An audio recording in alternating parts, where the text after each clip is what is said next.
여러분 안녕하세요. 오늘은 백호살에 대한 내용을 정리해 보았습니다. 일반 신살 중에서도 백호살은 뭔가 무시할 수 없을 것만 같은 기분이 드는데, 백호살이라는 이름에서조차 강력함이 느껴지는 나쁜 살성을 갖고 있는 듯합니다. 그런 의미에서 빼놓을 수 없는 신살 중에 하나라 오늘 준비해 보았습니다. 사주를 좋다, 나쁘다로 잘라 말할 수는 없습니다. 사주 전체의 형국과 그 사주가 걸어가고 있는 운의 흐름에 따라서 좋을 수도 있고 나쁠 수도 있습니다. 이런 점에서 백호살도 반드시 나쁜 것만은 아니라는 점을 염두에 두시고 공부하시기 바랍니다. 사실 백호살은 신살이라기보다는 기문둔갑에서 나온 이론입니다. 기문둔갑의 구궁을 갑자부터 순서대로 돌려서 가운데 중궁에 들어가는 일주가 백호에 해당이 된다고 합니다. 호랑이 중에서도 가장 무섭다고 하는 하얀 호랑이에서 이름을 따왔는데요. 피를 본다는 의미가 있어서 혈광지사의 흉포함이 내포된 악살로 보기도 합니다. 사주 어디에 있어도 해당이 되는데요. 갑진, 을미, 병술, 정축, 무진, 임술, 개축 이렇게 7개가 있습니다. 백호는 호랑이같이 용맹한 에너지를 가지고 강력한 추진력을 발휘하는데, 요즘 같은 개성이 두드러지고 경쟁력이 요구되는 사회에서는 좋게 작용한다면 장점이 될 수 있습니다. 단점은 뜻하지 않은 큰 사고, 관제수, 수술수 등으로 나타나기도 하고, 뜻밖의 재앙이 생기거나 가족 사이에 불화가 생기는 것을 의미하기도 합니다. 성격 면에서는요, 자존심과 고집 등이 강해서 남의 말을 잘 듣지 않는데, 사주의 백호살이 많을수록 이런 면은 더욱 강해집니다. 특히 남으로부터 지배당하는 것을 아주 싫어하고 추진력을 가지고 있어서 자신이 옳다고 생각하면 물러섬이 없고, 타협하지 않고 강하게 밀어붙이는 힘이 아주 대단합니다. 성격이 급하니까 인내심이 부족하고 직선적인 표현력으로 자충우돌하기 쉽습니다. 과격한 면이 있지만 배짱이 있고 맺고 끊음이 분명한 사람이기도 합니다. 우연치 않는 사고수나 수술수 등이 있을 수 있지만, 몸에 흉터나 점이 있는 것이 오히려 애군을 피해가게 만들기도 하고, 그리고 의사나 간호사, 한의사 같은 피를 보는 직업을 갖는다면 피해가기도 합니다. 백호살이 일주에 있으면 강한 면이 있는 반면에 남들로부터 부러움을 사기도 하는 의외의 발복이 있기도 합니다. 위치별 백호살의 작용을 살펴보면요, 연주에 백호살이 있는 경우에는 금묘화실로 보면 초년에 해당하니까 초년의 작용이 있을 수 있고, 그리고 조상이나 부모 중에 사고수나 질병 등의 문제가 생길 수 있고, 그리고 조상의 묘자리의 문제도 해당이 됩니다.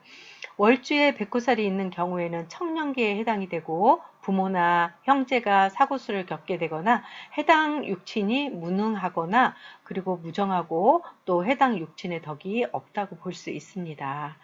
일주에 백호살이 있는 경우에는 중년에 해당이 되고, 그래서 중년의 작용이 있을 수 있고, 일주는 본인과 배우자에 해당하니까 본인 또는 배우자에게 좋지 않는 일들이 발생하고, 그리고 부부 사이도 원만하지 않을 수 있는데요. 가정이 평탄치 않거나 배우자가 아플 수 있고 해로가 어려울 수도 있습니다. 또는 실속 없이 남 좋은 일만 하거나 유시무종이 되기 쉽습니다. 시주에 백호살이 놓이게 되면 말년에 좋지 않은 일들이 생길 수 있고, 자식에게 흉이 또는 어려움이 발생할 수 있습니다. 자식과는 무정한 관계로 지낼 수 있고 말년에 고독해질 수도 있습니다. 오행별, 육친별 백호살의 작용을 살펴보면요, 무지는 비겁에 해당하니까 형제 또는 자매와 불화가 생길 수 있고, 생별 또는 사별 등으로 헤어지는 일이 생기거나 질병이 발생할 수 있습니다. 그리고 또 부모한테 물려받은 유산이 있다면 탕진하게 될 수도 있습니다. 무지는 토에 해당하니까 토에 관련된 산이나 흙, 건축물 등과 연관해서 흉액이 생길 수 있습니다. 병술과 정축백호는 식상에 해당이 됩니다. 그래서 여명의 경우는 산액이 있을 수 있고 자식에게 안 좋은 일들이 생길 수 있습니다. 난명은 쇠약하거나 처가집과는 소원한 관계가 될 수 있습니다. 그리고 화와 관련된 불, 술, 인터넷 중독, 그리고 자동차 등으로 인한 흉액이 생길 수 있습니다. 갑진 을미는 재성 백호에 해당이 됩니다. 재성은 부친에 해당하니까 부친과 부친의 형제, 그리고 처나 처의 형제 등의 사고수, 수술수, 그리고 우울증 등의 문제가 발생할 수 있습니다. 그리고 또 목에 관련되어 끈이나 나무 등과 같은 것으로 인한 흉액이 생길 수도 있습니다. 임술 개축은 관성백호에 해당이 됩니다. 그래서 남명은 신약한 경우에는 관제수나 자식에게 흉화가 생길 수 있고, 여명의 경우에는 남편에게 좋지 않은 일들이 발생할 수도 있습니다. 그리고 수에 해당하는 물, 약물 중독 등과 관련된 흉액이 생길 수도 있습니다.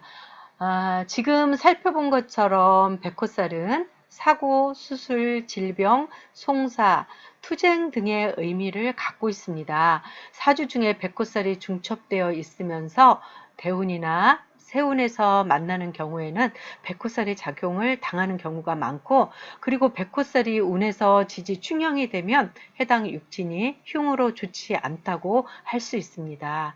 그리고 을미, 병술, 정축의 경우는 을미는 미토에서 목이 고지에 들어가게 되고, 병술은 12운성으로 보면 병화가 술토에서 묘지에 들어가게 되고, 정축도 정화가 축토에서 묘지에 들어가게 됩니다. 특히 일주에 해당이 될 경우에는 이 세 일주는 임묘에 들어가게 되니까 본인 또는 배우자는 더욱 조심해야 할 것입니다.